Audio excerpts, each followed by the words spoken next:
네, 다시 시작하겠습니다.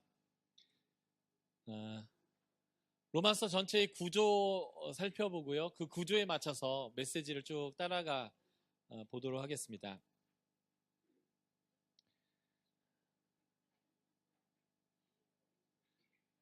로마서에서 가장 중요한 구절은 두 개죠. 오직 의인은 믿음으로 말미암아 산다. 그래서 믿음으로 말미암는 의, 이것은 이제 이 책을 이끌어가는 핵심 논리이고요.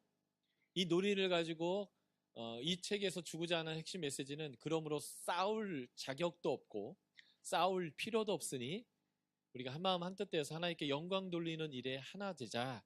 이게 이제 이 책이 이제 쓰여진 이유가 되겠죠. 그래서 제가 1세기 선교사가 실제 필드에서 생기는 문제들을 해결하기 위해서 보낸 이 편지를 교리서로만 보지 말고 우리가 바로 이제 여러분들이 필드에서 그 교회 공동체를 섬기는 분의 입장에서 구원은 이거다라고 하는 것만 얘기하는 것이 아니라 그 구원의 삶이 현장이 우리의 삶이 되도록 하는 측면에서의 로마서의 메시지가 같이 살아나도록 하는 것이 이 로마서의 중요한 메시지다. 그래서 저는 제목을 믿음으로 말미암는 의보다는 복음으로 하나에 되어서 하나님께 영광 돌리자라는 쪽으로 이제 제목을 달아봤고요.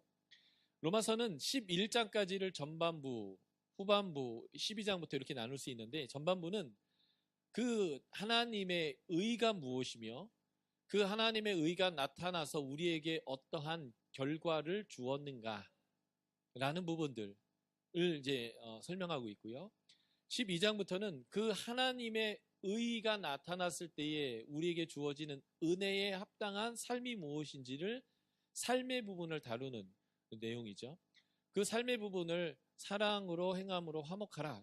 그래서 로마서는 화목함에 대한 부분을 굉장히 강조해요. 그래서 권위, 국가 권위에 복종하는 문제 이것도 다 어떤 큰 틀에서 보면 화목하는 맥락에서 말하고 있는 이제 내용이 됩니다. 그래서 사랑이 보여주는 아주 중요한 특징은 화목입니다. 그래서 신약 전체에서 나오는 반복 메시지인데요. 하나님이 우리와 화목하지 못하고 갈등하게 됐습니다. 그거는 우리 편에서 하나님 앞에 범죄하고 하나님을 떠났기 때문이죠. 창조 때에 창세부터.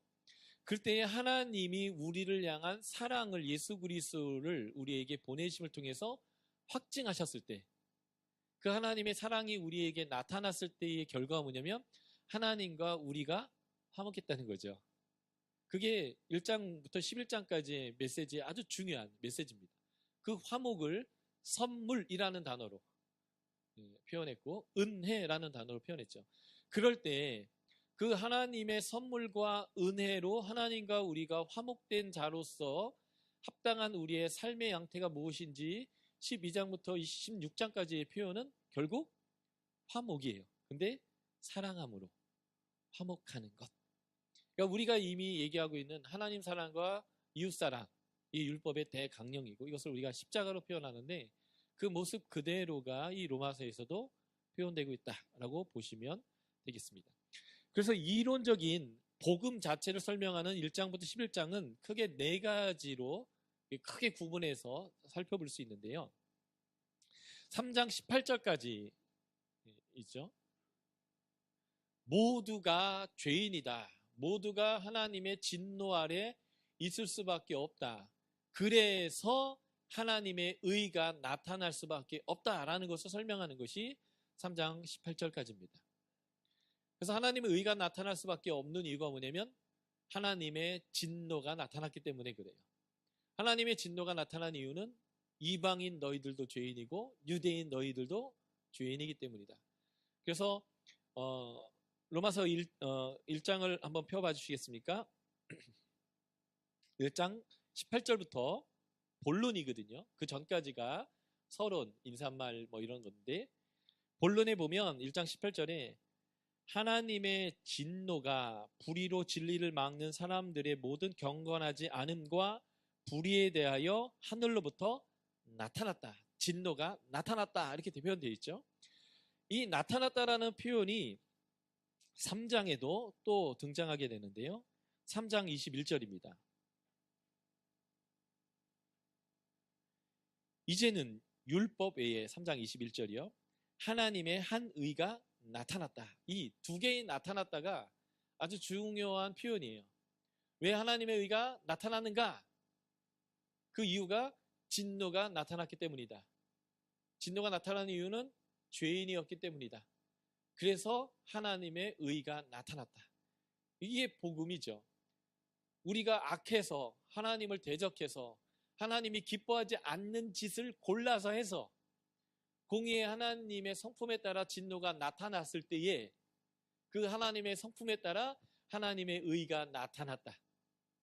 이게 이제 복음의 아주 놀라운 설명이고, 그래서 모두가 죄인이기에 하나님의 의가 나타났다. 그래서 이 하나님의 의가 나타났다라는 것을 설명하기 위한 전제적 서론이 모두가 죄인이다예요. 그래서 1장 18절부터 32절은 온갖 죄에 대해서 언급하고 있는데, 이 온갖 죄를 짓고 있는 사람들은 유대인을 포함하지만 비교적 이방인들의 모습입니다. 왜냐하면 이방인들은 이방의 종교를 섬길 때 자체가 음란했고요. 왜냐하면 신전 제사 자체가 신전 창기와의 성관계를 내포하기도 하고 이러니까요. 그래서 그러한 사람들 죄인이다라고 1장에서 쫙 설명하는 거예요. 그래서 하나님 너희를 내버려뒀다. 쫙 이 얘기를 할 때 이 유대인과 이방인이 갈등할 때 유대인들이 이 편지를 읽으면서 어라, 역시 유대인인 바울은 신령하구나. 그래, 저것들 우리 논리잖아. 죄인들이잖아. 그러니까 우리가 뼛속부터 하나님 백성이었던 우리가 얘들을 지도해야 되는 거잖아. 쟤들 우리 말을 들어야 되는 거잖아. 그래서 사도 바울에 대해서 참 신령하다 이 생각을 하는 그 순간 2장에서 판단하는 너희가 똑같은 짓을 하는구나. 유대인 너희들 뭐가 다르냐? 똑같다라는 것을 또 증명을 해버리는 거죠. 그러니까 사도 바울이 영험하다 말했던 그 내용이 이 부메랑으로 돌아오면서 우리가 정말 죄인이구나라는 것들을 말하게 되고, 그것이 이제 3장으로 딱 나오가면서 의인은 없나니 하나도 없다 라고 선언하며 못을 박아버리는 거예요. 그래서 하나님의 의가 나타났다로 시작하면서 하나님의 의가 무엇인지를 설명하는 것이 3장 19절부터 5장까지입니다. 이것을 우리가 신학적으로 얘기한다면 우리가 의롭지 않지만 하나님이 우리를 의롭다라고 인정해 주시는 칭의라고도 표현할 수 있는 거죠. 그래서 우리가 의롭다고 되는 것은 율법의 행위나 우리 어떤 의로움이 아니라 전적으로 은혜에 반응하는 믿음으로. 그래서 우리가 할 수 있는 최대치는 그냥 믿음이고, 그 믿음의 내용이 은혜를 수용하는 건데, 그 은혜로 말미암아 믿음으로 의롭게 됐다는 것이고, 그 의롭게 됨의 결과가 뭐냐? 하나님과 화목했다는 거예요. 그런데 그 화목은 선물이며 그 화목된 선물의 결과는 영생이다 라는 얘기가 5장에서 자세하게 설명이 되는 거죠. 그리고 6장부터 8장이 아주 중요한 장입니다. 보통 많은 그리스도인들이 여기까지만 알아요. 그래서 예수는 믿고 천국 갈 확신은 있는데 계속 죄를 짓고 삽니다. 그런데 이 6장에서 이렇게 얘기하는 거죠. 하나님의 은혜로 하나님과 화목됐고 그것을 선물로 받아서 영생을 하는 사람은 죄에 대하여 죽었다. 우리는 이런 신념을 살거든요. 인간이 어떻게 죄를 안 짓고 사냐. 죄 짓는 것은 인지상정이고 당연한 거다. 그래서 조금만 어려우면 그냥 알아서 엎어져요. 죄에 팍 엎어져주고 마음으로 위안합니다. 이것이 인간스러운 거고 인간다운 거지.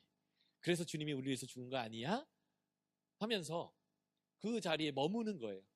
그런데 성경 로마서 6장은 이렇게 얘기합니다. 죄가 너를 주장할 수 없다.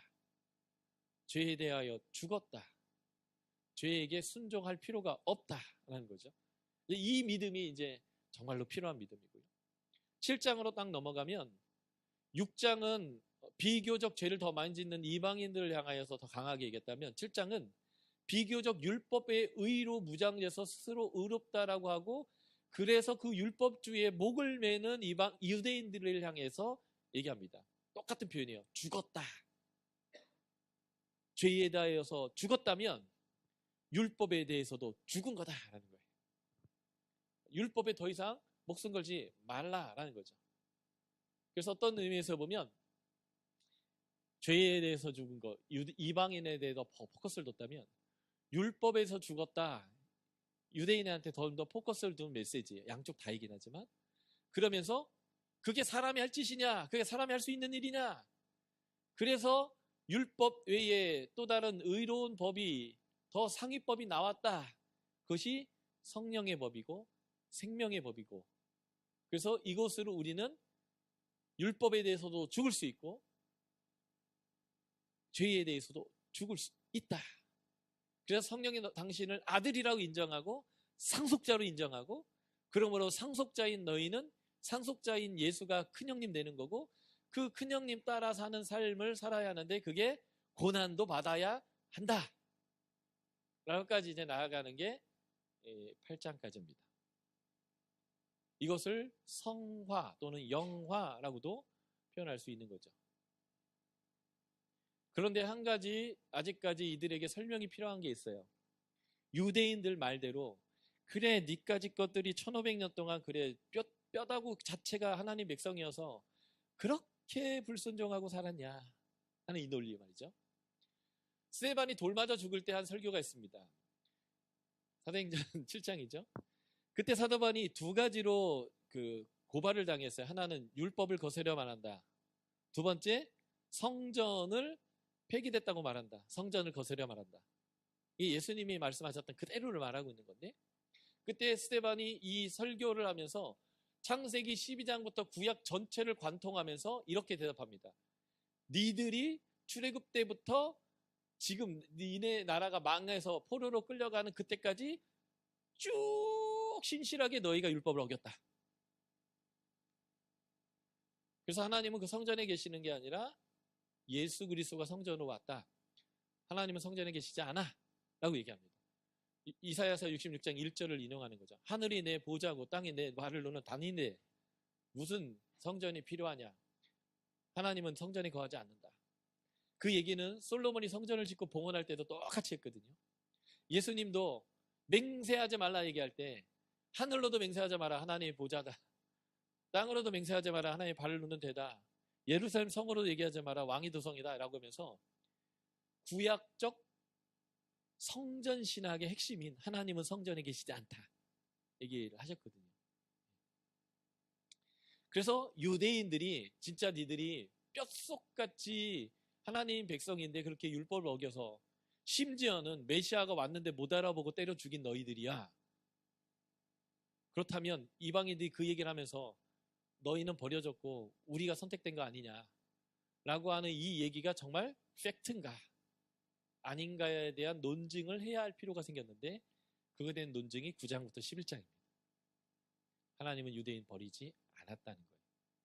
하나님이 지금 자신의 주권 안에서 유대인 또한 구원하기 위한 하나님의 섭리를 진행하고 있다라고 얘기하면서, 이 하나님의 섭리를 누가 할 것이냐, 도대체 이걸 누가 헤아릴 수 있냐, 아무도 헤아릴 수 없다. 그런데 이 하나님의 오묘하고 깊은 이 섭리를 알아야 한다라는 그 찬양으로서 11장을 마무리 짓는. 그래서 9장부터 11장은 유대인 또한 하나님이 반드시 구원하실 것이고 그 하나님의 구원의 섭리 아래에 놓여있기 때문에 이방인 몇 가지 것들 접붙임 받았는데 원가지도 잘렸는데 너무 교만 딸리다가 한 번에 훅 가는 수가 있다.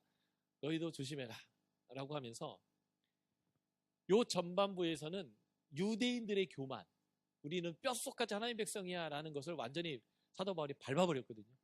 똑같은 죄인이면서 그것도 성경을 가지고 구약을 가지고 증명해버렸다면, 이 9장부터 11장 부분에서는 이방인들의 교만, 그 교만을 사도 바울이 지그시 밟아주면서 이 밸런스를 맞춥니다. 그래서 다 은혜로 구원받은 것들이니까 하나님 앞에서 그 은혜에 합당한 삶을 살자, 거기에 쳐들지 말고 더 잘났다 하지 말고 그 하나님의 은혜에 살자라는 의미로 그러므로 라는 말로 12장이 시작됩니다. 그러면서 이제는 제물을 드리는 삶이 아니라 우리가 살아있는 그 자체로 하나님의 제물이 되는 삶을 살도록 요청하는데요. 이 12장 1절부터 13절까지가 교회 안의 공동체가 하나 되어서 하나님께 제물로 바쳐지는 산제사가 되도록 하는 삶을 살도록 요청하는 내용이 13절까지고 12장이요. 12장 14절부터 15장까지는 교회 밖에서 세상과 어떻게 관계하면서 우리가 그 산제사의 삶을 살아갈 수 있는가라고 하는 부분을 다루고요. 또 14장 여간에서는 날과 절기의 문제, 이 교회에서 아주 첨예하게 싸우고 있는 문제, 먹어야 되느냐 말아야 되느냐의 문제에 대한 직접적 답변. 그래서 이 답변은 우리는 지금 개고기 다 먹잖아요, 그죠? 뭐 개인적으로 안 좋아해서 안 먹는 거 말고요, 다 먹잖아요. 이제 신앙적으로 선지를 안 드시는 분이 있기는 하지만 때로는 선지도 먹고요. 또 스테이크는 적당히 이렇게 딱 베어줬을 때 핏물이 착 나와줘야 맛있는데 신앙적인 이유로 돼지고기 굽듯이 바짝 구워가지고 그 타이어 질긴 것처럼 질기게 먹는 분들도 가끔 있긴 한데 그렇게 안 먹잖아요, 보통. 그런 이유가 사실은 우리는 이 문제에서 자유케 됐다는 것을 알기 때문에 이제 하는 건데, 이 당시에는 이 부분이 유대인들에게서는 정말 절대적인 아킬레스건이거든요. 먹어야 되느냐 말아야 되느냐 문제를 이제 언급하는데, 지금은 우리가 그 문제가 없기 때문에 여기서 말하는 문자적인 먹어라 먹지 마라는 큰 의미가 없는데, 그렇게 명령하게 하는 사도 바울의 원리가 있어요. 하나님 성품에 근거한 원리들이 있는데, 그 성품에 근거한 원리들을 우리가 잘 추출해내면 실제 우리가 살아가는 데 있어서 할 거냐 하지 말할 거냐를 결정할 때 영향을 주는 아주 중요한 하나님의 성품에 근거한 원리, 영원한 진리를 이 부분에서 우리가 추출할 수 있죠. 그리고 마지막 사도 바울의 안다, 누구도 안다. 그래서 누구한테 무난해라, 무난해라, 무난해라는 인사말이 나오고 이제 끝나는 것이 이제 로마서다라고 보시면 좋겠습니다. 전체적인 흐름이 눈에 들어오시죠. 그래서 이렇게 직선적으로도 그림을 그릴 수 있지만 이렇게도 그릴 수 있습니다. 하나님의 의가 나타났다. 1장 17절이죠. 나타난 이유가 뭐냐? 인간이 하나님의 진노 아래 있기 때문이다 라고 하는 거예요. 그래서 하나님의 의가 나타났다는 1장 17절 얘기가 사실은 3장, 그래서 하나님의 의가 나타났다는 얘기로 쭉 가야 되는데 중간에 이 얘기가 껴있다는 거죠. 하나님의 의가 나타났던 이유, 진노가 나타났기 때문에. 그 진노는 이방인만 아니라 유대인 또한 개찐 도찐, 그놈이 그놈, 그리고 도토리 키재기여서 다 죄인이었기 때문에 하나님의 의가 필요한 거예요. 그러니까 하나님의 의인 예수님이 유대인에게 필요 없고 이방인에게만 필요하냐? 그게 아니라는 거죠. 저 다 죄인이다라는 것을 설명하고, 유대인은 더 나으냐? 범사에 나은데 사실은 실제로는 너희들이 그 범사에 나은 모습을 보이지 못하고 똑같이 이방인하고 죄인이어서 모두가 죄 아래 있다라는 이 얘기를 증명함을 통해서 하나님의 의가 나타난 것에 대한 설명을 이제 연결시켜 나아가도록 구성되어 있다라는 거고요. 이 부분이 이제 왜 중요하냐면 바로 이 부분에서부터 9장이 출발하는 거예요.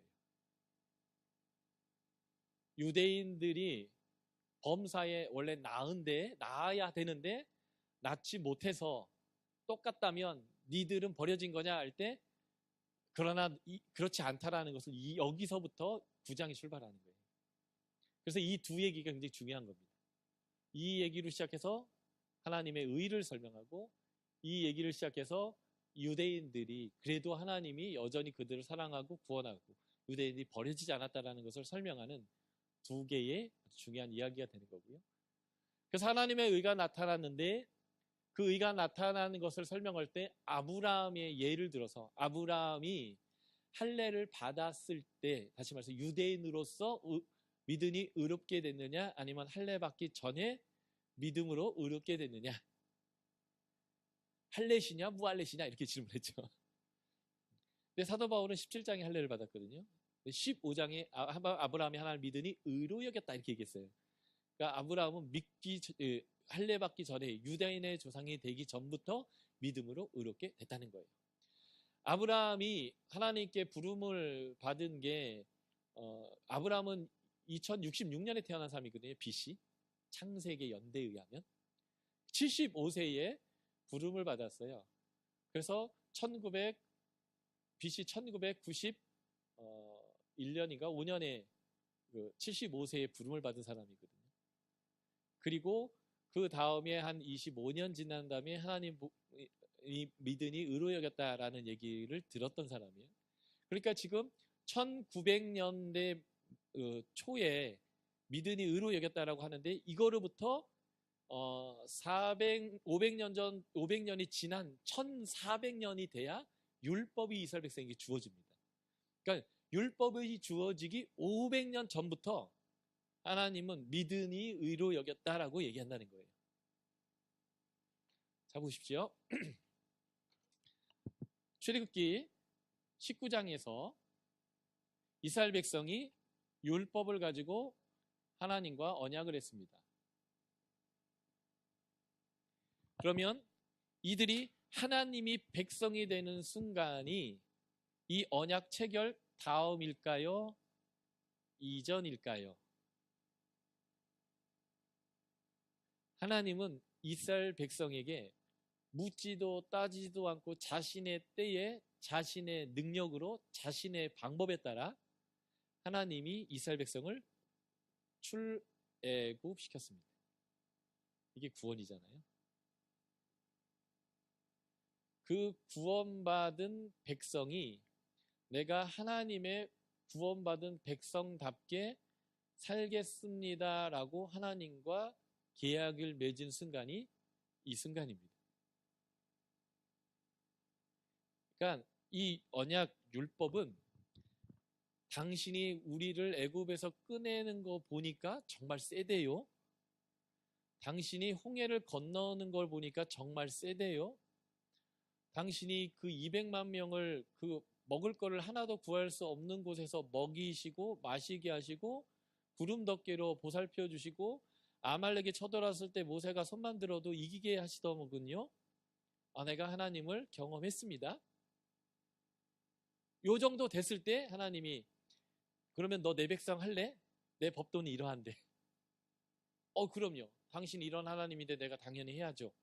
라고 계약 시점이 여기지만 구원의 시점은 사실 여기죠. 은혜로 구원을 얻었습니다. 예수 그리스도의 십자가처럼요.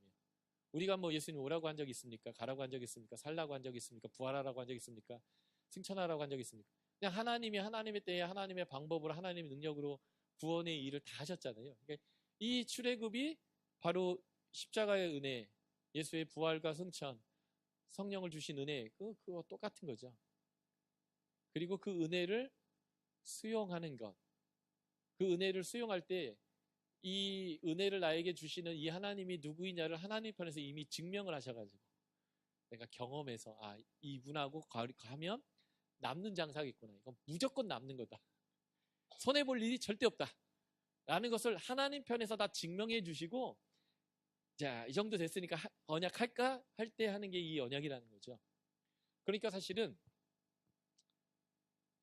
율법대로 산다는 게 믿음이에요.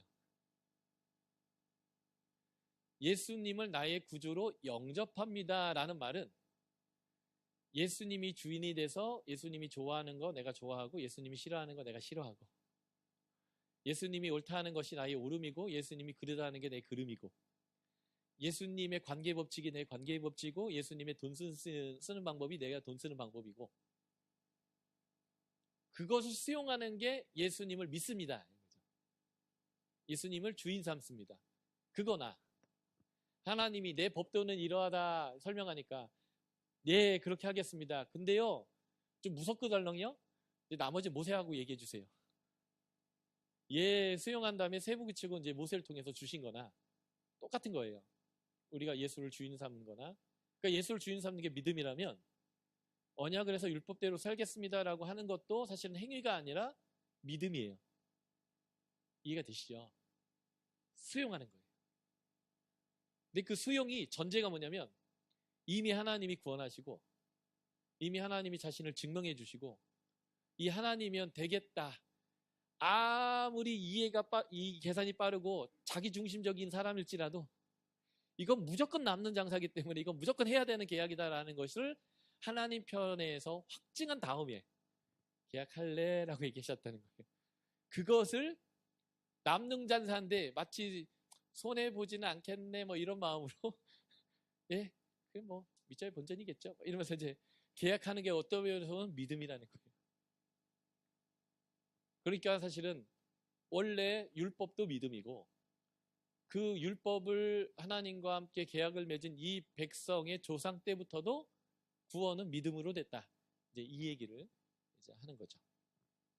그게 4장이고 그 하나님의 의가 나타난 결과 그 믿음으로 그것을 수용한 결과가 뭐냐?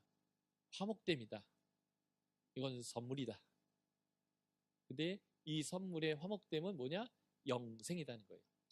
여기서 이제 영생의 개념에 대한 정의를 내려야 되는데 요한복음 17장 3절에 영생에 대해서 얘기하잖아요. 영생의 정의. 영생은 유일하신 하나님과 그의 독생하시는 자 아들 예수 그리스도를 아는 것이다. 그러면 영생은 영원히 산다의 개념이 아니고 하나님, 예수님, 성령님을 잘 아는 개념입니다. 영원히 산다라고 한다는 것이 영생의 정의라고 한다면 예수 안 믿어도 영생은 하는 거죠. 그죠? 무슨 이단 사설이냐지. 안 죽고 영원히 산다는 개념을 영생이라고 한다고 한다면 지옥 가도 영생은 한다는 거예요. 지옥이 어떤 곳이냐? 너무 고통스러워서 죽겠는데 그래서 죽고 싶어 죽겠는데 못 죽어서 죽을 것 같아서 죽겠는 곳. 이게 지옥이거든요. 죽고 싶어서 죽음을 갈망하는데 죽음이 피해가는 곳. 이게 지옥이거든요. 그러니까 영원히 산다는 개념을 영생의 정의로 한다면 지옥도 영생인 거예요. 안 죽어요. 죽고 싶어 죽겠는데 못 죽어서 죽겠는 거예요. 그러니까 지옥도 영생이에요. 그러니까 영생은 영원히 살고 안 죽는 개념이 아니에요. 그 개념도 있지만 영원히 사는 개념의 뒷부분까지 입체적으로 설명해야 되는데 누구와 친하게 지내면서 어떻게 영원히 사느냐가 영생의 개념입니다. 사단하고 친하게 지내면서 사단의 괴롭힘을 당하면서 죽고 싶음을 갈망하면서 영원히 사는 것이 지옥이고 하나님의 그 인자하심과 그 하나님의 풍성하심 안에서 다스림을 받고 행복하게 영원히 안 죽는 것이 영생이죠. 그래서 안다의 개념은 그 하나님을 체험하고 하나님과 친하게 지낸다의 개념인 거예요. 그러므로 영생은 하나님, 예수님, 성령님을 잘 아는 거죠. 그러므로 하나님과 화목함, 그 선물은 영생이다라고 하는 거예요. 하나님하고 사이가 안 좋고 영원히 사는 게 지옥이고요. 하나님하고 화평해서 지금부터 영원까지 지금 이 땅에서부터 오시는 하나님의 나라까지 쭉 그분하고 친하게 지내면서 그분의 다스림을 받고 사는 것을 영생이라고 부르는 거죠. 지금 여기에서 그 믿음의 결과로서 우리에게 어떤 선물이 공짜로 주어졌는가, 그것이 바로 영생이다. 이 얘기를 이제 여기까지 하는 거죠. 그리고 하나님의 이 의가 나타남의 결과를 한 번 더 설명하는데 한 번은 우리가 죄에 대해서 죽는 거다. 율법에 대해서도 죽는 거다. 그리고 성령의 생명의 법 안에서 사는 거다. 다시 말해서 하나님하고 친하게 그분의 다스림을 받으면서 안 싸우고 쭉 지낼 수 있는 방법이 뭐겠냐? 죄하고는 이제 안 친하는 거다. 죄하고는 상관이 없는 거다. 죽는 거다. 네 의로 사는 것으로부터 죽는 거다. 그럼 어떻게 살아야 되는데요? 성령의 법이지. 하나님의 법이지. 그 법이 최고의 법이지 라고 하면서 그 법에 의해서 살면서 무엇을 누리게 되냐면 상속을 누려요. 하나님의 자녀로서의 상속자가 누리는 특권 중에 하나가 뭐냐면 예수처럼 고난받음, 그것까지 누린다라고 얘기하는 거죠. 그리고 이제 아까 3장에서 얘기했던 유대인들은 똑같은 죄인이다라는 것으로부터 출발하게 되는데, 그 똑같이 죄인이다라는 것을부터 출발하는 것으로 이제 9장, 10장, 11장으로 쭉 연결되면서 로마서는 구약 인용이 42번 사용되어집니다. 구약 성경을 사도 바울이 이 예수 그리스도의 의로움을 증명하기 위해서 42번을 구약을 인용하는데, 이 9장부터 11장까지가 25번이 여기 있어요. 퍼센트지로 59.5%. 로마서의 구약 인용의 그냥 반올림에서 60%가 여기에 있어요. 그러므로 하나님은 이스라엘 백성과 맺었던, 시내산에서 맺었던, 모압 평지에서 맺었던 그 언약의 근거에서 여전히 하나님의 그 언약을 신실하게 지켜가고 있고, 여전히 이 민족은 하나님이 버린 것이 아니라 여전히 하나님이 구원하고 구원하는 일에 참여시키는 민족이다라는 것을 구약적으로 아주 명쾌하게 증명하는 자리가 이 9장부터 11장까지 25개의 구약의 인용을 가지고 성경적으로 이 유대인들이 어떠한 하나님의 대우를 받고 있고 지금 하나님이 어떻게 일하고 있는지를 설명하면서, 야, 이 하나님의 신비롭고 놀라운 섭리 도대체 누가 알 수 있으랴, 깊다, 이러면서 얘기를 딱 끝내는 내용으로 이 이야기가 진행되고 있습니다.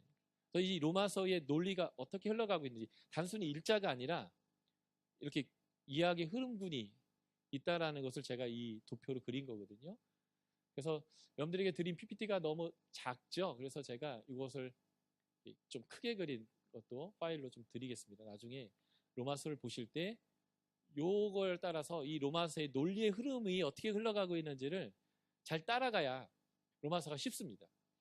로마서가 어려운 듯해도 이런 것만 잘 흐름을 따라서 읽다 보면 논리가 아주 명확하게 이렇게 흘러가고 있기 때문에 훨씬 더 쉬운 상황이 된다라고 볼 수 있겠습니다. 자, 이 정도면 이제 로마서의 이 흐름이 전체적으로 이게 들어왔죠. 그래서 이제 빠른 시간으로 이렇게 중요한 내용들을 톡톡 집어가면서 본문을 보도록 하겠습니다. 자, 1장 1에서 3장이 모두가 하나님의 심판 아래에 있는 죄인인데, 1에서 1절에서 17절은 그 이야기의 이제 서론이죠. 여기서 가장 중요한 단어가 복음입니다. 복음이란 단어가 반복되고 있는데, 믿는 자에게 주시는 하나님의 의로서의 복음을 이제 말하고 있죠. 그래서 이 서론에서는 바울이 자신이 누구인지를 소개하는 내용이 상당히 길어요. 이렇게 상당히 길다는 얘기는 이런 얘기죠. 쟤들이 날 잘 모른다는 거예요. 그래서 설명을 좀 더 길게 해야 되는 거죠. 근데 그 길게 하는 내용 중에 여기 이제 파란색으로 제가 표시된 부분이 내가 얼마나 하나님에 의해서, 그러니까 내 스스로 자원자가 아니고 내 어떠한 많이 배움이나 내 가방끈이나 어떤 그 교회 조직에서 나를 뭘로 세워졌기 때문에, 소위 말해서 내가 안수받은 목사이기 때문에 뭐 이런 거 같은 거예요. 내가 THM 이상 뭐 박사까지 했기 때문에 뭐 이런 조건이 아니라 전적으로 하나님에 의해서 부름받고 선택받고 직분을 받은 사람인데, 그 무엇 때문에 이 직분을 받았는가, 여기 이제 빨간색이죠. 사도 바울이 계속 얘기하는 거예요. 복음을 위하여. 로마의 복음을 전하기를 원하고 나는 복음을 부끄러워하지 않는다 하면서 복음을 위하여 하나님이 나를 택했다. 그래서 내가 너에게 주려고 하는 것은 하나님이 나를 부르신 그대로의 사명을 위해서 너에게 이 복음을 전하기 위해서 이 책을 보낸다는 거예요. 이 말은 이 편지를 읽는 사람이, 제가 아까도 얘기했지만 싸우고 있는데 제3자가 와갖고 감나라 대추나라 이렇게 했을 때 사실은 그렇지 않아도 지금 흥분되고 화나 있는데 누가 옆에서 한마디 하면 저게! 이렇게 하지. 옆에서 누가 하면 싸우다 말고 귀를 치지 않잖아요. 그러니까 사도 바울이 자신의 이 편지에 대한 권위가 어디서부터 오는지, 내가 왜 이렇게 삼자인데 여기 껴들어가지고 이 얘기를 하는지에 대한 설명을 하고 있는데, 그 설명이 뭐냐면 복음을 내가 맡았기 때문이고, 그 복음의 대상에 너희도 포함됐기 때문이고, 나는 복음을 전하기 위해서 선택받았다라고 하는 이 내용이죠. 어떤 면에서 보면 이게 이제 우리 목사님들이, 사역자님들이 가져야 될 정체성인 거죠. 입만 열면 복음을 얘기하는 거예요. 아니 목사님 지치지도 않습니까? 똑같은 얘기를, 고장난 레디오도 아니고 맨날 입만 열면 복음을 얘기합니까? 이것 때문에 내가 부름 받았다고. 내가 이거 하라고 부름 받았는데 내가 딴소리 하면 나쁜 놈이잖아요. 그죠? 이게 내 부름인데. 그래서 누굴 만나든 이 얘기를 하는 거예요. 왜냐하면 나는 복음을 부끄러워하지 않을 뿐만 아니라 이 복음의 대상은 나는 이방인이나 헬라인이나 모두에게 빚진 자이다 라고 하는 이 사도 바울의 정체성이 바로 우리 복음 전도자들의 말씀 맡은 자의 정체성이다 라는 것을 우리가 이 본문을 통해서 알 수 있을 것 같아요. 그래서 이 복음이란 말이 5번 반복됐어요. 2절, 9절, 15절, 16절, 17절. 이 복음이 과연 뭐냐? 이 본문의 내용을 보면 하나님이 선지자들로 말미암아 그 아들에 관하여 성경에 미리 약속하신 것이다. 그러니까 이건 사도 바울의 개인적인 어떤 고안된 얘기거나 다른 사람은 전혀 모르는 나만의 받은 계시가 아니라 원래 구약 성경에 써 있는 내용이다 라는 거예요. 근데 이게 바로 하나님의 아들에 대한 것이다. 그래서 9절에 아들의 복음이다. 근데 이 아들의 복음은 16절을 보면 믿는 자에게 구원을 주시는 하나님의 능력이고 하나님의 의로서 나타나고, 그러니까 하나님이 의롭냐 안 의롭냐 이런 거죠.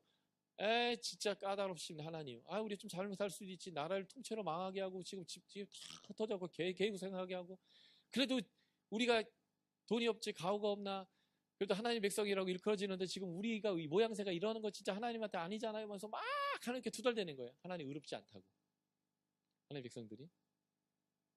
그래서 하나님이 어떤 분인지, 정말 의로운지 아닌지를 하나님의 의의가 나타나는데, 그게 뭐냐면 바로 이 은혜, 구원, 하나님의 의가 나타났다는 거죠. 그래서 이 구원은 믿음에서 믿음에 이르게 한다는 것인데, 영어 번역본에는 믿음으로 시작해서 믿음으로부터 믿음에 이르기까지 이렇게 돼 있기도 하고요. 믿음에 의해서 처음부터 끝까지 믿음인, 전적인 믿음에 의한 거라는 거예요. 이 말은 너희의 의가 하나도 들어갈 수 있는 여지가 없는 전적인 하나님의 의로움에 의해서 주어지는 아들을 통해서 오는 복음, 의라고 이제 표현하는 거죠. 요 얘기를 길게 써놓은 게 이제 1장부터 11장까지 결국 이 얘기인데, 이 얘기를 좀 더 잘 이해하도록 길게 쓴 거다라고 볼 수 있겠습니다. 그래서 이 복음은 아들에 대한 복음이니까 이 아들이 누구냐라는 것이 본문에 3번 설명되어 있는데, 성경에 미리 약속하신 것, 성경에서 말한 거예요. 이미 새로운 게 아니고요. 두 번째가 3절에 보면 육신으로는 다윗의 혈통이다. 이게 이제 성경적이라는 거죠. 이스라엘 백성이 끝까지 말 안 들어서 BC 1400년에 하나님이 그렇게 말 안 듣는 애들 고쳐가지고 결국 거기다 밀어 넣었는데, 그들이 그 땅에 들어간 지 채 한 세대 만에, 계산적으로는 한 30년 만에 바로 타락하고 바로 우상을 섬겼어요. 그때부터 586년 망할 때까지요, 1000년을 거의 900 몇 년을 신실하게 하나님을 거절하고 우상과 열국을 의뢰하면서 쭉 살았거든요. 그럴 때 하나님이 900년, 1000년 참다가 하다도 안 되니까 망하게 하겠다라고 하는 그 순간 예언자들이 나와서 망하겠다라고 막 얘기하는데, 반트막은 망한다는 얘기를 하는데 반트막은 메시아를 보내겠다, 구원하겠다, 새롭게 하겠다라고 얘기했다는 거예요. 바로 그 성경에서 말한 그 분. 근데 그 망하게 할 때에 구원자로 오실 분이 누구냐 할 때 다윗의 후손에서, 이새의 줄기에서, 또는 아예 직설적으로 다윗이 와서 이렇게 표현되는 게 이 예언서에 가득하잖아요. 그래서 다윗의 혈통이다라고 하는 말은 성경적으로 성경이 말씀하신 대로 이런 뜻이고요. 성결의 영으로는, 그냥 원어로는 거룩한 영으로는 이런 뜻인데, 죽은 자 가운데서 부활하여 능력으로 하나님 아들로 인정됐다. 그러니까 이분은 성경도 이분이 하나님 아들이라는 걸 증명할 뿐만 아니라 이분이 부활하신 그것 자체만으로도 그 능력으로 하나님의 아들이라는 것이 증명된 분이다라는 거예요. 그래서 스데반이 네가 율법을 거스린다 얘기하고 성전을 거스린다라고 얘기해서 고소당했을 때, 그 탁월한 설교를 쫙 했을 때 유대인들이 너무 성경적이고 맞는 말만 해서 이를 박박박박 갈고 있다가 참지 못해서 이제 돌을 던지게 되는데, 돌을 던지게 했던 아주 결정적인 말이 있어요. 그게 뭐냐면 하나님 오른편에 예수님이 서 계신 것을 보노라, 이 말에다가 돌에 맞아 죽었거든요. 예수 그리스도가 부활하셔서 하나님 오른편에 있다, 이 말 자체가 그분이 메시아다라는 말이라는 거예요. 그러니까 예수님 메시아다라는 말을 했다가 결국 이제 돌 맞아 죽은 건데요. 왜 그러냐면 다니엘서 7장에 보면 인자와 같은 이가 구름을 타고 최초부터 계셨던 그분에게 인도되어서 세상에 대한 모든 권세와 심판권을 갖는다라는 것이 구약의 메시아다라고 하는 의미거든요. 근데 예수님이 그 다니엘 예언대로 하나님 오른편에 딱 서 계신단 말은 예수님이 메시아인데 우리가 못 알아보고 죽였다, 이 얘기가 되는 거죠. 그래서 그 말 때문에 스데반이 결국 돌 맞아 죽었거든요. 그만큼 예수님이 부활하셨다, 하나님 오른편에 있다, 이 말 자체가 성경적으로도 메시아다라는 얘기고, 그 사건 자체로도 예수님이 능력 있는 메시아다라는 것을 설명하는 거죠. 그게 바로 우리 주 예수 그리스도고, 바로 이분이 나를 사도로 직분을 줬고 그 직분의 내용은 복음 전하는 거다. 그래서 내가 이 얘기를 제3자 같지만 해야만 한다. 이것이 나의 같은 일이다. 그리고 너희도 내 그 복음의 대상이다. 이방인에 대한 사도이니까. 그래서 이제 로마서 후반부에 이런 표현 나오죠. 14장인가 보면 나는 이방인들을 하나님께 제물로 드리는 제사장이다. 그래서 나는 너희들을 하나님께 제물로 드려야 되기 때문에 지금 내가 이런 것을 하고 있다라고 표현합니다. 그래서 이 아들의 복음을 간단하게 정리하면 이거죠. 3장 21에서 26절을 보면 하나님의 한 의라는 거예요. 이것은 그 이전에 율법이라고 하는 하나님의 의와 대조되는 또 다른 의입니다. 그래서 이 의는 속죄적 죽음을 하셨어요. 그래서 속량을 받게 했습니다. 속량이라는 것은 노예로 팔린 사람을 돈 주고 그 노예로부터 풀어내는 것을 속량이라고 하는 건데, 그것을 본인이 노력해서 돈 벌어가지고 자신을 속량하는 게 아니라 은혜로 값없이 속량해주는 사건, 이게 하나님의 의의 사건이라는 거고, 그래서 이 속죄적 죽음의 결과는 화목적 죽음이라는 거예요. 하나님이 우리에게 있는 죄를 간과했다는 거죠. 영어 번역 중에 어떤 번역은 이것을 이렇게 표현해요. 패스오버 했다. 간과했다는 표현이에요. 패스오버가 뭐죠? 6월절 때 넘어갔다. 우리가 죄인이지만 6월절에 어린 양의 피가 발라져 있는 그 집은 하나님 심판이 넘어간 것처럼 예수 그리스도로 말미암아 우리가 죄인임에도 불구하고 하나님의 심판이 우리를 넘어가주는 사건, 이것을 간과했다라고 표현합니다. 4장 25절은 예수의 죽음과 부활을, 예수의 죽음은 우리가 범죄한 것 때문에 예수가 죽은 거다. 이게 이제 속량이라는 의미죠. 대신 대가를 예수가 치른 거다라는 것이고, 부활은 그를 통해서 우리를 의롭게 하기 위해서 살게 했다. 이 의롭게 하는 것을 공동 번역과 현대어 성경은 풀어서 설명했어요. 하나님과 올바른 관계를 맺게 하기 위해서. 그러니까 의롭다라는 말의 의역은 이거예요. 하나님과 친하게 지낸다. 그러니까 우리가 의롭다, 하나님과 친하다. 하나님하고 싸울 필요가 없고, 하나님 우리를 볼 때 눈에서 이글이글 붙어가지고 공의 눈동자가 아니라 우리를 볼 때마다 호의의 눈동자, 좋아서 미치는 거예요. 막 하나님 입이 막 귀까지 찢어지는 거예요. 그런 상태가 되도록 하신 것이 예수의 부활이다 라는 것이죠. 5장 6에서 21절은 예수 그리스도의 의로운 순종의 결과가 우리가 연약하고 죄인이었고 원수되었을 때에, 사실 자격이 없을 뿐만 아니라 쳐 죽여도 시원치 않을 때 오히려 하나님이 우리에게 의를 나타내시고 화목하게 하셔서 하나님과 온전한 관계를 맺게 했다는 거예요. 그래서 첫 아담은 하나님과 우리의 관계를 깨었다면 또 다른 아담인 예수 그리스도는 하나님과 우리의 관계를 친밀하게 이끌었다는 거죠. 이것을 제가 영생이라고 표현했습니다. 이 예수가 그래서 우리에게 그 하나님과의 친밀한 관계를 허락하셨다. 그래서 6장 4에서 11절은 예수의 죽음은 결국 하나님과 우리하고 친해진 것을 넘어서서 계속 친하게 지낼 수 있는 상태가 되게 하셨다. 죄가 우리를 주장하지 못하게, 죄가 더 이상 우리에게 어떤 법적 권리를 갖지 못하게 하셨다라는 거고요. 그 부활은 그래서 우리가 하나님께 대하여서 친하게 살 수 있는 산 존재가 되게 했다라는 의미가 되는 거죠. 이게 반복이죠. 반복인데 이만큼 이 진정한 의미가 무엇인지를 진전시켜서 더 확대 설명해 가는 거죠. 앞부분 칭의의 부분은 관계의 회복이라면 그 칭의의 목적은 단순히 그 관계가 회복됐다라는 그 만족감이 아니라 실제로 그 관계를 누리는 거라는 거예요. 죄에 대해서 죽고 율법에 대해서 죽는 거 말이죠.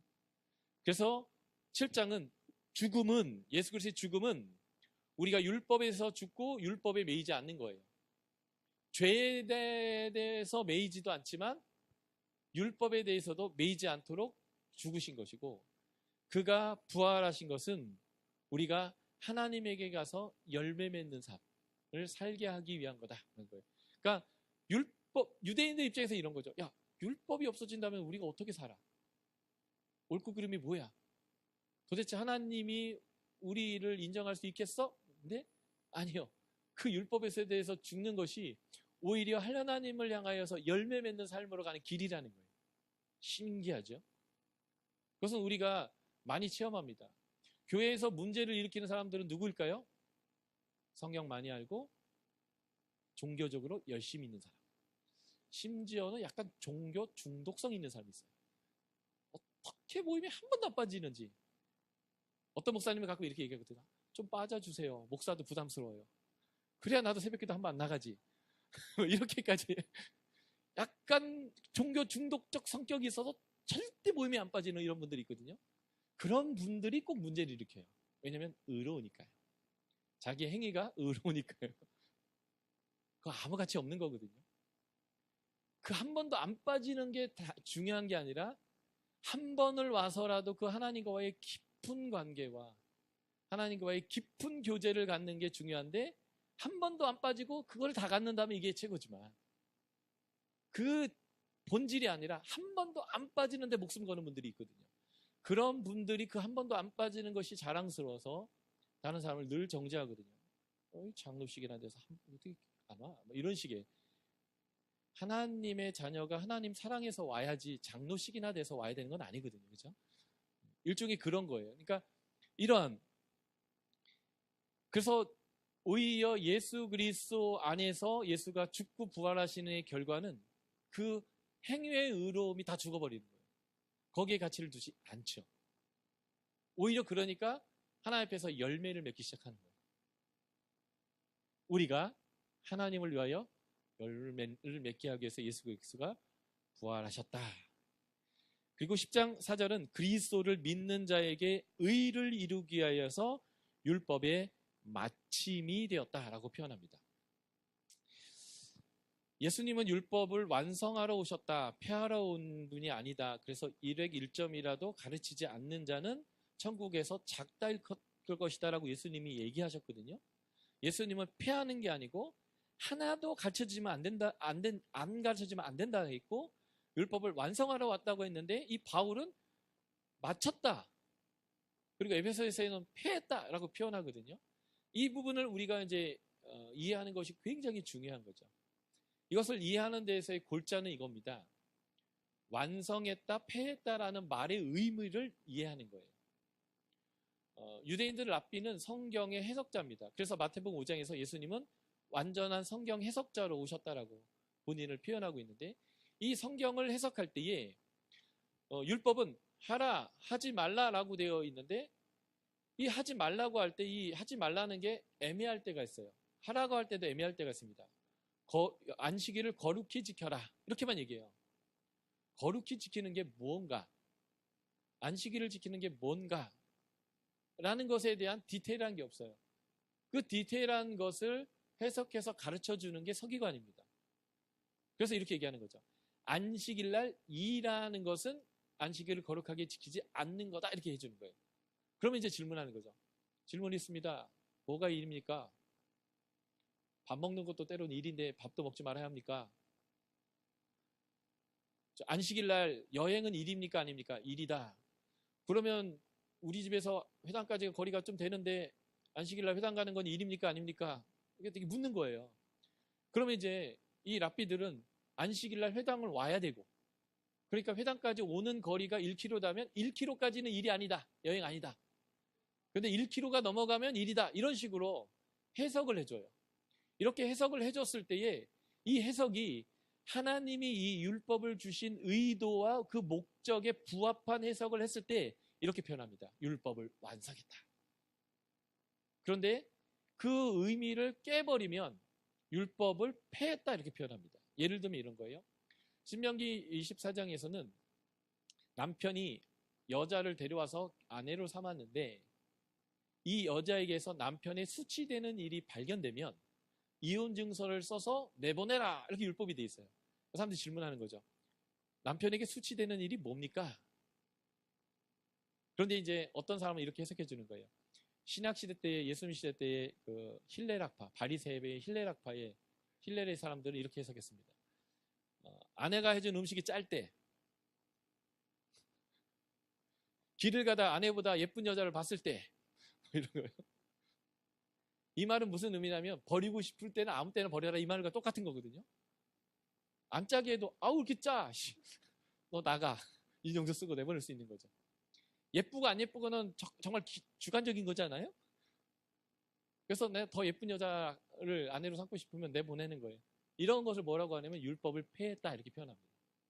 그런데 이 바리스파 중에 샴마이아파의 샴마이는 이렇게 해석했어요. 아내가 간음한 것, 이게 남편에게 수치되는 일이다. 이거 말고는 없다. 이 해석을 뭐라고 표현해요? 율법을 완성했다라고 표현합니다. 그러니까 예수님은 율법을 폐하러 온 자가 아니라 완성하러 왔다는 거예요. 그래서 그 율법의 완성자로서의 해석의 실례를 이 마태복음 5장에서 보여주셨습니다. 그게 뭘까요? 내가 율법의 완성자다. 나는 폐하러 온 게 아니라 완성하러 왔다. 얘기하면서 예수님이 6개 반제를 얘기했습니다. 너희가 살인하지 말라 들었으나 이 살인하지 말라는 진정한 의미는 이거다. 형제에 대하여 성을 내고 나가 개놈의 새끼야 라고 욕하고 존중하지 않는 거, 이게 살인죄다. 너희가 간음하지 말라고 들었으나 네가 음욕을 품고 여자를 보는 것 자체가 벌써 간음이다 라고 하면서 율법이 의미하고 있는 메시지가 무엇인지를 6가지 케이스로 완전된 완성하는 해석들을 해주는 이제 모습들이 이제 마태복음 5장에 나오거든요. 그런 거죠. 그러니까 예수님은 율법이라는 껍데기는 폐하러 오셨어요. 그렇지만 그 율법이 담고 있는 하나님의 진정한 의도와 메시지, 하나님 사랑과 이웃 사랑이 무엇이냐라고 하는 그것에 대한 가치들을 이 땅 가운데 스스로 증명하시기도 했고, 그러한 삶이 무엇인지를 본을 보이시기도 했고, 그렇게 살도록 우리에게 가르친 것, 그게 산상수훈이죠. 그 가르치신 분이라는 의미에서 완성자로 왔다라고 표현하는 거죠. 그래서 사도 바울은 그 의미는 계승합니다. 그 의미를 계승한 내용이 로마서에선 12장부터 16장이에요. 그렇지만 율법의 껍데기는 계승하지 않는다는 거예요. 그것이 아까 여기 49년의 교회의 결정과 같은 결정이죠. 그래서 이것은 율법을 완성자로서 하는 행위로서 율법의 껍데기는 지키지 않아야 하는 것이 오히려 율법을 완성한다는 의미에서 이 율법의 마침으로서 예수님이 왔다라고 하는 의미가 되는 것입니다. 이게 이제 더 찾으면 찾을 수 있는데 큰 틀로 보면 아들에 대한 복음이 무엇이냐에 대한 이 로마서에 나오는 개략적인 내용인 것을 우리가 이제 볼 수 있죠. 자, 1장 17절 우리가 좀 잠깐 보실까요? 1장 17절 너무 우리가 잘 아는 말씀이죠. 로마서 1장 17절 같이 읽어보겠습니다. 준비되셨죠? 시작.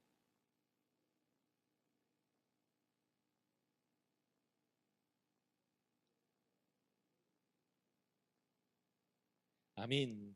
복음에는 하나님의 의가 나타나는데 믿음으로 믿음에 이르는 거다. 시작부터 끝까지 믿음이고 믿음에 의해서 믿음으로 나아가는 것이다 라고 하면서 이것을 하나의 슬로건처럼 던진 말이 오직 의인은 믿음으로 말미암아 살리라 이렇게 얘기했습니다. 오직 의인은 믿음으로 말미암아 살리라라는 이 말은 구약의 하박국서 2장 4절에 나와 있는 말씀인데 이 말씀을 인용한 신약의 구절이 세 구절이죠. 지금 방금 읽었던 로마서와 히브리서 10장 38절과 갈라디아서 3장 11절입니다. 이 세 구절의 믿음은 오직 의인은 믿음으로 말미암아 산다라는 것에 대한 정확한 의미를 찾으려면 원판인 이 하박국서를 찾아가야 되는 거죠. 이 하박국서의 기록 연대는 아마도 남유다 말기에 요시아의 부흥이 끝나가던 시절인 것 같아요. 그래서 그 당시에 의인이었던 하박국이 세상 돌아가는 꼴이 하도 기가 차서 하나님께 두 가지의 질문을 하는 것에 중심으로 써진 게 이 바로 하박국서입니다. 질문하고 하나님 대답 듣고 질문하고 하나님 대답 듣고 제가 이해했습니다 라고 길게 찬양하는 3장의 내용인데 사실은 구약시대에 솔로몬 이후에 남북의 왕 중에 가장 율법을 잘 지킨 왕으로 열왕기가 언급하고 있는 사람이 바로 이 요시야 왕인데 이 요시야 왕이 돌연히 죽습니다. 돌연히 죽는 이유는 사실은 요시야 앞 왕인 므낫세 왕이 하도 깽판을 쳐놔가지고 하나님이 이제는 내가 다윗을 봐서라도 용서했는데 이제는 그것도 안 되겠다. 내가 엎어버리겠다라고 하나님이 이미 말씀하신 다음에 이 남유다의 가장 온전한 부흥을 일으킨 요시야 왕이 태어났습니다. 그리고 이 요시야 왕이 부흥을 일으켰죠. 그리고 성전을 고치는데 거기서 율법이 나왔어요. 그 율법을 낭독시켰습니다. 왜 우리나라가 이 모양 이 꼴인지가 거기 다 써 있어요. 축복과 저주 무사 안에. 요시야가 옷을 찢었죠. 그리고 여선지자 훌다에게 사람을 보냈습니다. 우리가 어떻게 되겠습니까? 지금 우리가 막 부흥을 일으키고 하나님께 돌아가려고 애쓰고 있는데 어떻게 되겠습니까? 했더니 훌다가 얘기하는 거예요. 므낫세 시대 때 하나님 엎어서 끝내기로 했기 때문에 엎을 거라고. 하나님이 이건 반드시 할 건데 당신은 그래도 착하니까 하나님 그 꼴하지 안 보기에 일찍 데려가실 거라고. 그래서 요시야가 전쟁 중에 그냥 훅 죽어버려요. 그러니까 남유다의 의로운 사람들의 입장에서는 뭔가 하나님 나라가 재건되는 것 같다라고 하다가 갑자기 요시야가 확 죽으면서 채 30년 만에 나라가 완전히 몰락하는 것을 경험하게 되는데 그 시대를 경험하는 의인의 눈에는 도대체 하나님한테 따지고 싶은 내용이 많은 거예요. 그 첫 번째 질문이거든요. 하나님, 이 세상 돌아가는 꼴을 보십시오. 정말 하나님이 계신 겁니까? 하나님 통치하고 계신 겁니까?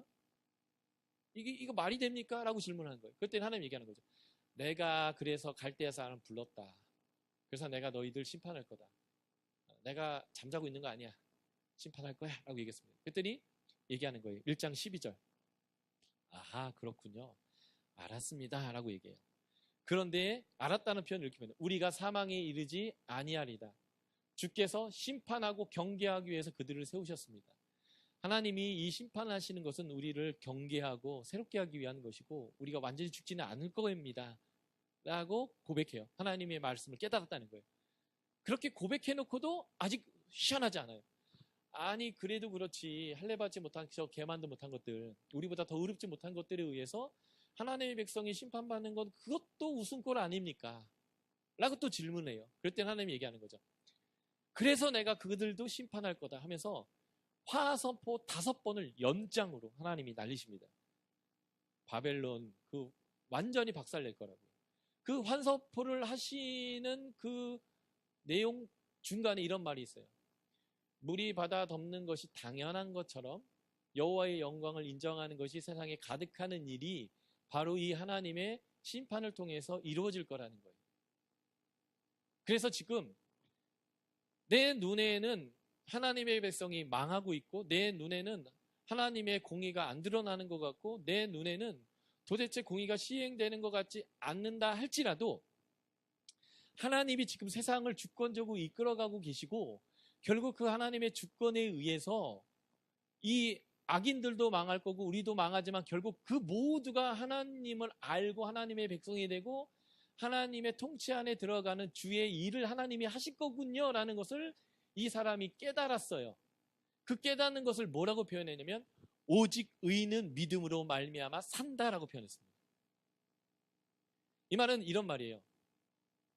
당신이 주인인데 내가 뱁새여서 황새의 큰 뜻을 다 알 수는 없지만 당신이 주인으로서 이렇게 하신다고 하니까 당장 내 눈에는 보이지도 않고 당장 이것이 언제 이루어질지도 모르겠고 지금 나에게 낭망이 되지만 주인인 당신이 이렇게 할 거라고 얘기하니까 나는 묻지도 따지도 않고 무조건 이것을 믿습니다. 수용합니다.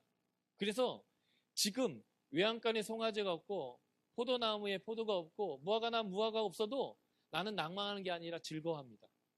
왜냐하면 당신이 하시고자 하는 일이 나에게 알려졌기 때문에 그것이 나에게 소망이 됩니다. 그것은 반드시 이루어질 일이기 때문에 나는 지금 아무것도 없어도 소망이 넘칩니다. 이게 바로 믿음이에요. 못 믿겠거든요. 보여주세요. 이런 말이 없어요. 그냥 주인이 그렇다면 그런 거죠. 주인이 그렇게 하시겠다는데 그렇게 해야죠. 심지어 내가 원하는 건 아니지만 주인이 우리가 심판받아야 된다라고 한다면 하나님에 의해서 정련되기 위한 화롯불에 들어가서 태워져야 해서 불순물을 태우는 고난을 당해야 한다면 그것 또한 내가 인정하고 수용하고 받아들이겠습니다. 이게 이제 오직 의인은 믿음으로 말미암아 살리라는 의미예요. 그래서 시인이 이렇게 고백합니다. 인정합니다. 그 인정합니다를 이렇게 표현했어요. 하나님, 수년 내에 부흥케 해주십시오. 이 말의 의미는 당신이 결정한 심판을 수용합니다. 그런데 하나님, 길게 가지 마시고 짧게 해주셨으면 좋겠습니다. 이게 우리 바람입니다. 그리고 짧게 하시되 그 진노 중에라도 우리를 긍휼히 여겨주십시오. 우리가 연약하니까 그 고난을 통과하기가 쉽지는 않습니다. 이거는 수용하겠다는 뜻이에요. 수용하지만 긍휼히 여겨주십시오. 하면서 수용한 자로서 지금 아무것도 없는데 높은 곳을 뛰어다닐 거라는 기대감으로 하나님 앞에 찬양하는 3장의 찬양으로 쭉 연결되는 거죠. 그러므로 오직 의인은 믿음으로 말미암아 산다라는 말은 이 말이에요. 당신이 주인입니다. 당신이 하는 것은 옳습니다. 그게 내가 원하지 않는 심판일지라도 내가 원하지 않는 어떤 것을 통과하는 것이라 할지라도 그 모든 것 다 당신의 뜻이고 당신이 한다면 나는 수용하고 받아들이겠습니다. 왜냐하면 당신은 선하기 때문입니다. 그래서 믿음은 이 하박국에서 말하는 믿음은 오직 의인이 믿음으로 산다는 말은 하나님을 주인으로 인정합니다라는 말입니다. 자, 이것을 로마서로 가져오면 지금 유대인과 이방인이 서로 잘났다고 싸우잖아요. 왜 싸우냐면 자신들이 주인 노릇하고 있기 때문에 그래요. 난 뼛속까지 하나님 백성이거든. 그래서 주인 돼 있습니다. 이방인, 우리도 알 건 알거든 이제. 우리도 지식이 있거든 하면서 주인 되어져 있죠. 주인 되어져 있어서 싸우는 거예요. 그래서 사도 바울이 주인 되어져 있는 사람들에게 주인의 뜻이 뭔지를 알리기 시작합니다. 똑같은 놈들, 똑같은 죄인들, 똑같이 자격 없는데 하나님이 전적으로 은혜로 자격을 줬는데 그 준 목적이 뭐냐? 하나님과 화목되어가지고 하나님을 알리는 삶을 살고 하나님을 한마음 한뜻해서 찬양하라고 하는 것인데 오히려 네가 하나님을 안다고 하지만 하나님을 모르는 자로 주인 노릇하고 있구나. 주인의 뜻이 뭔지를 너희가 알고 수용해라. 이 말을 이 로마서 본론으로 들어가기 직전에 선포하듯이 선포한 내용이 오직 의인은 믿음으로 말미암아 살리라. 죄인인 것을 인정해라. 잘난 척할 수 있는 자격이 없는 것을 인정해라. 은혜로 은하여서 은혜 받은 자로서의 은혜의 삶인 화목을 추구해라. 이게 주인의 뜻이다. 이 주인의 뜻을 수용하는 게 믿음이다. 이 말을 이렇게 하나의 문구로 팍 던졌어요. 그게 뭐냐면 오직 의인은 믿음으로 산다. 히브리서에서는 예수 믿고 복 받을 줄 알았는데 예수 믿은 것 때문에 지금 네로의 박해를 받은 거예요. 그런 사람들에게 이 박해 가운데 믿음을 계속 지키는 게 하나님 뜻이다 라고 하는 것이 오직 의인은 믿음으로 말미암아 살리라 라는 의미고요. 갈라디아에서는요, 율법으로 의롭게 된다라고 가르치는 거짓 가르침에 대해서 주인의 뜻은 이거다라는 것을 표현할 때 오직 의인은 믿음으로 말미암아 사는 거야라는 식의 주인의 뜻을 선포하는 방식으로 이것을 표현했습니다. 주인의 뜻은 이거야. 오직 믿음으로 의롭게 돼. 너희한테 어떤 율법적 행위를 요구한 적이 없어. 주인의 뜻이 이거야 라고 표현할 때 갈라디아에서 오직 의인은 믿음으로 말미암아 살리라 라는 표현을 사용했다는 겁니다. 그러므로 저희가 복음이라는 것을 다룰 때 믿음의 정의를 내가 주인 되는 것이 아니라 하나님, 예수님, 성령님이 주인 되는 것, 이게 성경에서 가장 명확한 믿음의 정의입니다. 우리는 믿음을 어떻게 축소시켰냐면요. 예수 그리스도가 우리를 위하여 죽으시는 것을 믿어서 구속, 속량받아서 우리가 구원 얻는 것이라고 이 믿음의 내용을 축소시켰어요. 그게 왜 믿음이냐면요. 주인이 그걸 결정했기 때문에 그게 믿음의 내용이 되는 거죠. 주인의 결정인 거예요. 근데 그 주인의 결정 자체를 수용하는 더 큰 바운드리의 믿음이 있어요. 그건 뭐냐면 하나님, 예수님, 성령님이 주인입니다라는 것의 믿음이라는 거예요. 그 믿음 때문에 그분이 이렇게 했으니까 그분의 뜻대로 너희가 의롭게 됐다라는 것도 믿음의 내용으로 포함되는 거죠. 그러므로 예수 믿어서 구원 얻는다라는 것으로 믿음을 축약해서는 안 돼요. 그것은 믿음의 내용이 한 가지고요. 믿음의 정말 본질은 하나님의 주되심, 예수 그리스도의 주되심. 그래서 8장에서 도대체 우리가 깰 수 없는 신념을 깨게 하는 거예요. 인간이 어떻게 죄를 안 짓고 사냐고. 말이 안 되는 거 아닙니까? 그건 부당한 요구세요, 하나님. 이 우리 신념이거든요, 사실. 거기에 대해서 얘기하는 거예요. 성령의 소욕을 따르는 삶. 성령의 법을 따르면 된다는 거예요. 우리의 믿음의 내용은요, 그렇게 얘기해도 안 될걸요? 라는 믿음이 있어요. 사실 저는 늘 그래왔거든요. 이 로마서를 계속 공부하기 전에는 여전히 제 안에 안 될걸요? 근데 우리 믿음의 정말 중요한 내용은요, 성령을 따라 행하면 우리가 죄를 짓지 않고 살 수 있다는 거예요. 이것까지 수용할 수 있는 게 진짜 하나님 그렇다니까. 내 경험은 아닌데, 내 합리적인 결론의 도출은 아닌데, 그 결론을 믿으면 내가 주인이고요. 하나님이 말씀하셔서 그렇게 할 거라고 하나님이 말씀하시는 걸 믿는 건 그게 믿음이에요. 그러니까 이제 우리는 그 믿음의 내용 중에 반, 예수 믿어서 구원 얻는다는 거에 대한 믿음은 1cm도 후퇴되지 않는 확고한 믿음인데, 그 반, 그래서 우리는 율법에 대해서, 죄에 대해서 자유케 됐고 잘 살 수 있다라고 하는 부분에 대해서는 믿음을 갖기가 너무 어려워요. 안 가져요. 스스로 안 가지려고 결심하는 할 정도예요. 근데 그것마저도 주님이 그렇다면 그런 겁니다라고 수용하는 것을 이 로마서에서 믿음이라고 얘기한다는 것입니다. 그 얘기를 하기 위해서 지금 본론 들어가기의 마지막 구절인 서론의 끝구절에서 이렇게 표현한 거예요. 오직 의인은 믿음으로 산다. 하나님을 주인 삼아서 주인이 그렇다면 그런 것으로 수용해라. 이제 요이 땅 주인의 뜻이 무엇인지 말하련다. 이렇게 시작하는 겁니다. 이 말 다음에. 그거는 이제 저희가 한 번 더 쉬었다가 좀 하도록 하겠습니다. 수고하셨습니다.